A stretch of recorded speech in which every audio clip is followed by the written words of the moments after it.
Good day folks, Sean here from Air Photography. So today DJI has launched its brand new compact, easily mountable vlogging and point of view camera. In this video we're going to go over some of its features, capabilities, and we're going to test out the video quality, audio quality, and stabilization. I'm a really big fan of these small wearable cameras. For some activities, a traditional action camera can be a little bulky and get in the way, especially if you're trying to capture point of view shots. The Osmo Nano is a small, minimal camera, and it's not going to get in the way, allowing you to enjoy your activity, enjoy the moment, while still capturing high-quality video. Now, the Osmo Nano takes some inspiration from the DJI Action 2 because it has a separate camera module, and it has a new multifunctional vision dock. The camera can be used completely independently without the dock, but this really enhances its capabilities. The Osmo Nano supports 4K at 60 frames per second, and it also supports slow motion at 4K 120 frames per second. It can capture 10-bit color, and it can do that in both a normal color profile and while capturing in D-Log-M. It's capable of achieving up to 13.5 stops of dynamic range. It has a 143-degree field of view, and you get all of that in a small, compact camera that comes in at 72 grams. Now, as nice as some of those specs are, what I really like what they've done with the Osmo Nano is made it much more durable.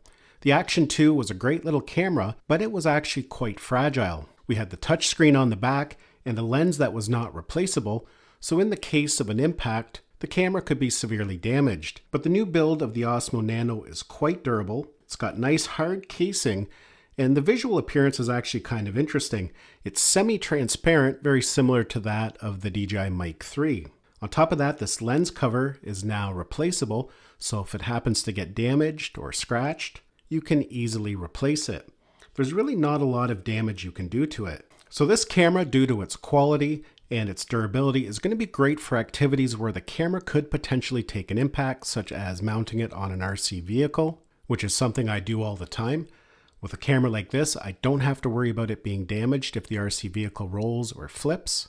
I can capture some great point of view shots and not have to worry so much about damaging the camera. It's also great for people who want to mount it on something like a skateboard or even an electric scooter or e-bike. Again, due to its durability, you don't have to worry so much about damaging it. Might even be a great little camera for mounting on FPV drones. Now, I'm not a traditional FPV flyer. However, I do fly the Avata quite a bit. So what I've done here is mounted the Nano on my Avata 2, and that way you can get a feel of what the footage would look like.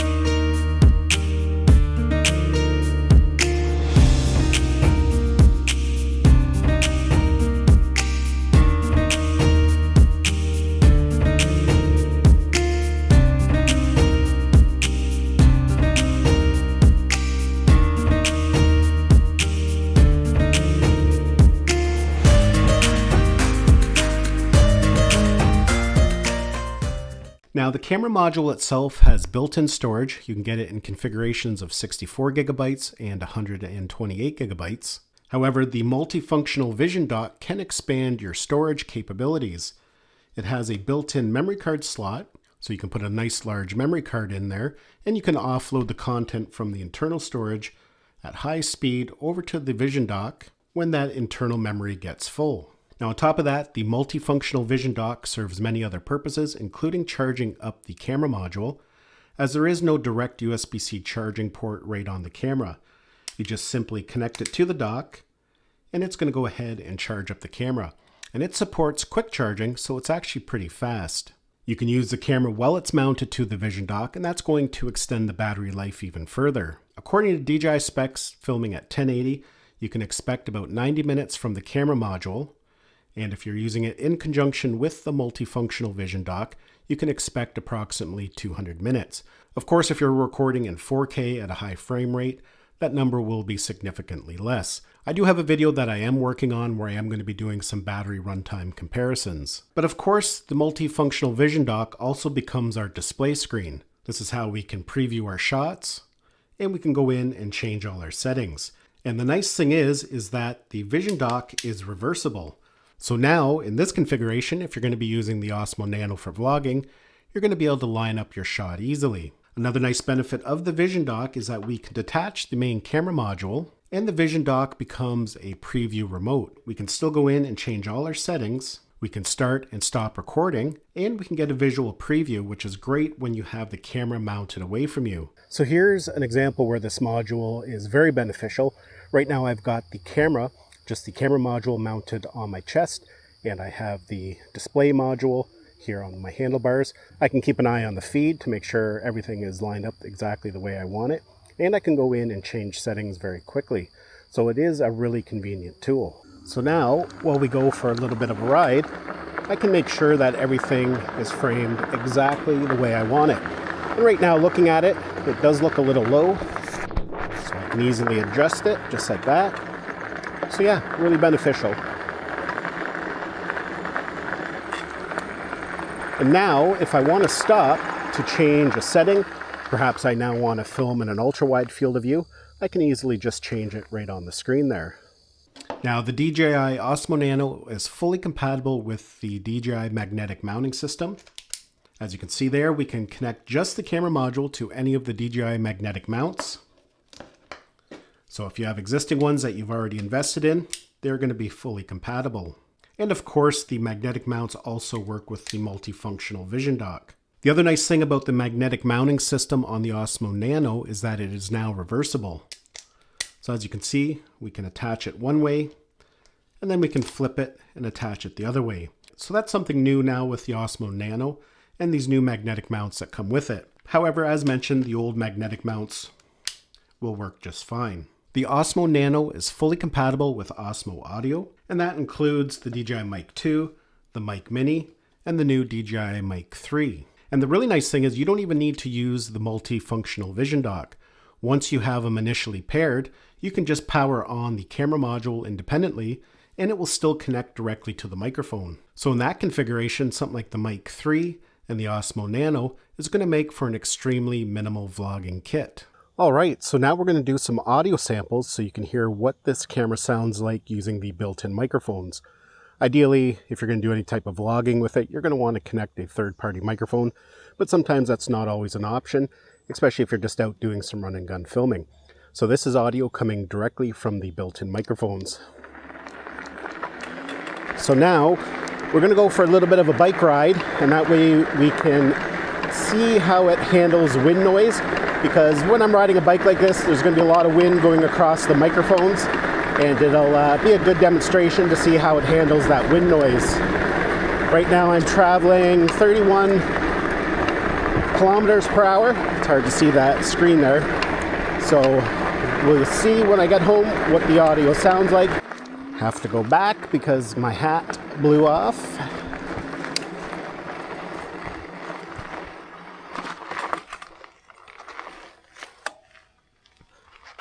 There we go. No harm, no foul. Just like the Action 5 Pro, the DJI Osmo Nano supports Super Night Mode to record and get nicely exposed footage even when lighting conditions are not ideal. It's great for those who are going to be filming at sunrise, sunset, twilight, or perhaps even under a dark tree canopy. Now, something interesting that they've done with the Nano is they've added some new ways to initiate a capture. And they can be really beneficial, especially if you have this mounted on a helmet or you have it chest mounted. We get this new auto menu, and we can enable pat to start recording. We can enable nodding, and they even have a custom mode. So now all I have to do is do a double tap on it, and I can do that now whether it's attached or detached from the Vision dock. That's one of the options you can set in the parameters. But you'll notice here, I did a double tap, it powered on and automatically started recording. And it will record for the duration that we have set, or we can manually stop it at any time. If you have this on a helmet or on your hat, you just have to do a nod gesture, and again, it will automatically start recording. Now, one question that some people might be wondering is whether this camera overheats. Now, I don't know that answer 100%. All I can say is that I've had it for about 5 weeks, 4 weeks now.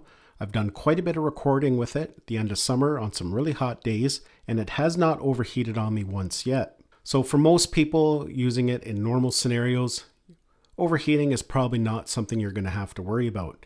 Now that's not to say it won't overheat, especially if you have it stationary for a long period of time at a high frame rate. Most action cameras will overheat in those scenarios, but for everyday usage, it's not like the Action 2, which did have some heat issues. Now the camera module itself is waterproof down to 10 meters, so you can take this directly in the water. The vision dock, however, is only IPX4 rated, so that means it is splash proof. So it's still great for days around the pool or at the beach.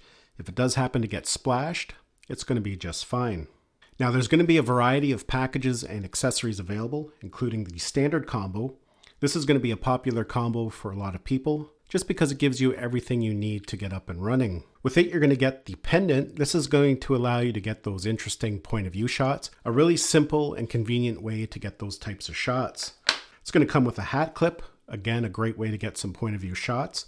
And this is actually magnetic as well. So when you have the camera attached to it, you can stick this directly to metal surfaces. Now the Osmo Nano back is magnetic as well, so you can stick this directly, the camera itself, directly to metal surfaces for quick and easy hands-free shots. The combo pack also comes with this magnetic suction cup, and this will be especially useful if you want to mount your Osmo Nano in your car or on your windshield or any other smooth surfaces. The suction cup is removable, and underneath there is just a standard 1/4-20. It also comes with an extra casing that's going to add some extra durability to it. And when it's mounted in the case, it's fully compatible with the vision dock. There'll be other accessories available as well. I'm not sure exactly what will be available on launch day, but they do have this nice headband. Again, a nice simple way to capture point of view shots. So all in all, I think this is a great new camera from DJI. I'm glad that they didn't give up on that modular camera design, a great addition to some people's kits, especially for some activities where you just don't want to be bogged down with gear. Perhaps you just want to capture some simple point of view shots. You're on vacation, you're traveling. You just want something that's going to allow you to capture high quality video without getting in the way. Now, one thing I do want to mention here quickly before I go, there is one limitation with this camera. Now that's at the time of filming this video. I'm not sure if that's going to be changed later on with firmware, but currently when recording, you can only record directly to the internal memory. Although the multifunctional vision dock does have a memory card, you cannot record video directly to it. If the internal memory on your camera gets full, you do have to transfer it over to the memory card manually. Now, some people might find that a little bit limiting. Myself, I haven't really found it to be a problem. The transfer is actually very quick, and on the 128 gigabyte version, you can actually store quite a bit of video. So for me, it's not a big issue, but I just wanted to point that out so everybody was aware. Now, if this is a camera you're interested in, make sure you're subscribed, as I will be covering it fully over the coming weeks and months, including a beginner's guide, which will be coming in a few days. I'm going to be doing some comparisons against other similar cameras and other videos that you might find helpful. Hopefully you enjoyed this video and found it had value. Thanks a lot for watching, and we'll see you in the next one.